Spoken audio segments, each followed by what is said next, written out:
Homeowners Cookbook. Today we are putting in a vinyl plank flooring. It's a click flooring, and I wanted to share with you some tips on how to install that, some of the things to look out for. So what we're gonna do is we're gonna prep the subfloor first. That's probably one of the most important aspects of putting your flooring in, is to prep and clean your subfloor. So what we're gonna do, this is a brand new build here. It's gonna be perfect for this vinyl plank flooring. The vinyl floor has the underlayment built into it, so that's really nice. It saves us a step there, so we can just boogie right along once we get started. So first thing you're gonna wanna do when you're preparing to put your vinyl floor in is to clean your subfloor. So what we're gonna do here is we're gonna sweep this up, and then we're gonna take a shop vac and we're just gonna clean it up. All of those little grits of dirt and things are things you don't want underneath your vinyl floor because that could cause issues over time.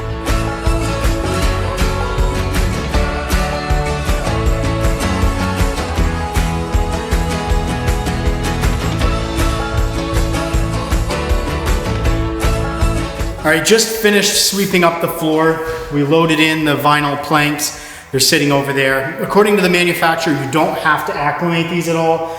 Make sure to read the box, the owner's manual for the flooring that you bought. This particular kind, which is Lifeproof, you don't have to acclimate it. Some people recommend you do. It's up to you. In our case, we're not gonna acclimate it. We just brought it in. We're gonna put it right in according to the manufacturer's instructions.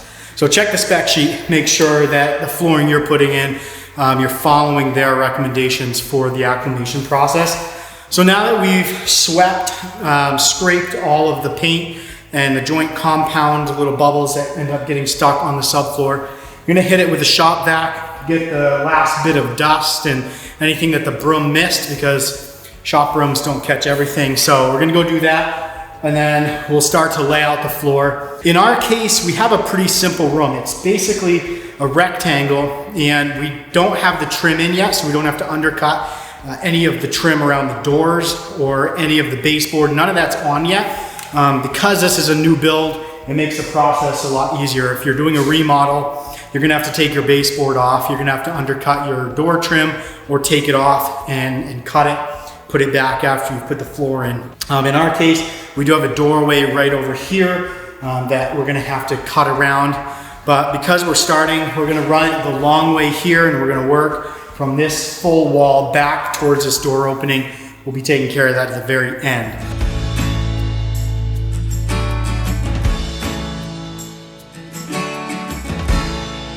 All right, our subfloor is clean now, and I just wanted to take a minute while we're prepping the first row to talk about tools of the trade that'll be helpful. You can buy this kit, which is a flooring installation kit for a laminate floor. They also make one for a hardwood floor.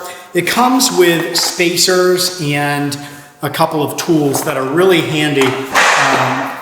You get this puller bar, which I have both the hardwood and the laminate version.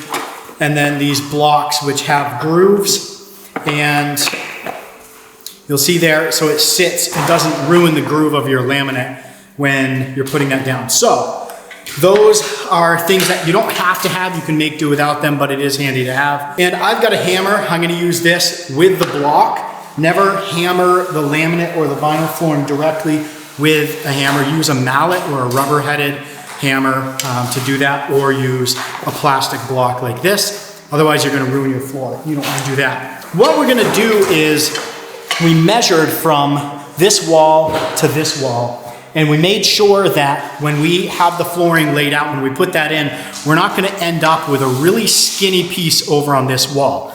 If that's the case, measure that. This flooring is almost 9 inches wide.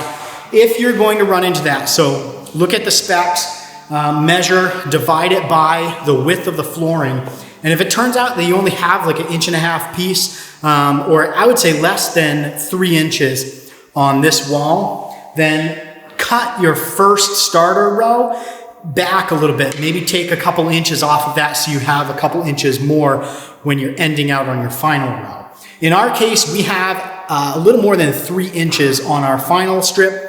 We're gonna leave that. It's gonna be a bunch of shelving along this wall because this is a workshop. So we're just going to start with a full piece on our starter row there. The other measurement you're gonna wanna take is lengthwise. We're gonna be running it the long length of this room. So just measure from start to finish. And what you're gonna wanna have is no less than a foot on either end of leftover pieces. So measure, divide that by the length of your plank, and then make sure that what we're going to do is a staggered pattern. So if I just use my 2 blocks here, we're going to stagger it by about 1/4 to 1/3 of the plank as we go. So our rows are not, you don't ever want to line your seams up. And again, you don't want to have less than about 1 foot on either end. So plan accordingly. What you can do is lay out a strip, adjust it. Obviously, you're going to have a piece that you're going to have to cut. Chances are you're not going to have it line up 100% every time. And then to do your stagger, you're going to cut your starter pieces. So let's say that in order to do our stagger with our length, we're going to cut one of ours down to about 14 inches. Then the next one might be about 28 inches, and then a full. And so what we're going to do is cut a few starter pieces that are going to be, just cut a few 14s, a few 28s, and have our few full lengths. And then as we go, we're going to have to cut the end pieces as well. So hopefully that gives you a little bit of insight on how to lay this out. Obviously there's other videos out there that go into more depth there, but that's the basics of it. Let me show you the flooring. Grab one of these. What we've got here is about a 9-inch, it's a little less than 9 inches wide, and it's a vinyl, so it's completely vinyl or plastic. There's no wood elements to this, which makes it fully waterproof from the bottom up and the top in. Regular laminate wood with the wood in it sometimes is waterproof from the top down, but if you get moisture underneath, it's going to start to wreck the underside of your laminate. So another nice thing with this plank here, and this is a Lifeproof solid core, is that the backing is built right onto this. So normally you'd put an underlayment down, but because this is built into here, it's going to save us some time as we go and lay this floor down, because you've got this soft underlayment here. I forgot to mention another really helpful tool to have. Just need that. You're going to be up and down on your knees all the time. Throw these on. It's going to make your life a lot easier.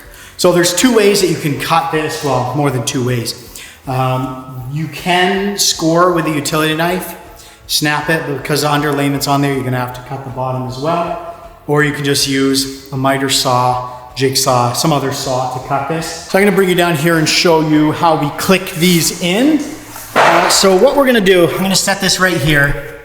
You're going to take your board like this, and you're going to want the overlap here. What you're going to do is you're going to take your board, you're going to stick the groove in like this at an angle, slide it tight to there, put some pressure here, set it in, and then you're going to take your mallet, you're going to click this together, and you want to make sure that the joint right here, where our 2 pieces meet, you want to make sure that is completely flush.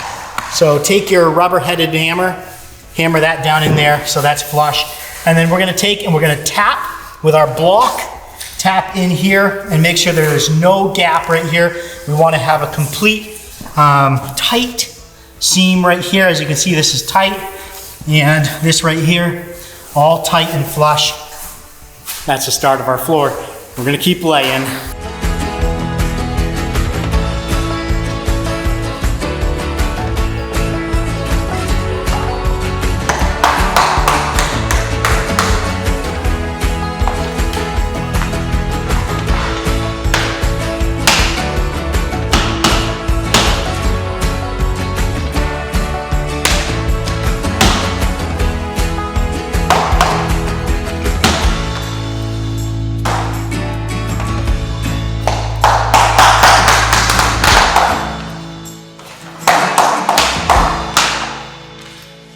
All right, so probably the last update for this video. I just wanted to show you the progress so far. We have probably 2/3 of the floor in. Moving up against this door here, we're gonna have to do a little cutting. Along this wall, we've got a little over a 3-inch piece that we're gonna have to put in, but it's been sitting down pretty good, going in pretty good, and show you the progress there. As we get to these end pieces, we measure in to the end, obviously leaving the 1/4-inch gap around the walls. But besides that, everything's been going well. Really, it's gone in really easy. So if you have questions, throw them in the comments below. I know this was a bit of a hodgepodge video, but hopefully it gives you a little insight into installing the vinyl floor, some things to watch out for. And I will talk to you guys next time.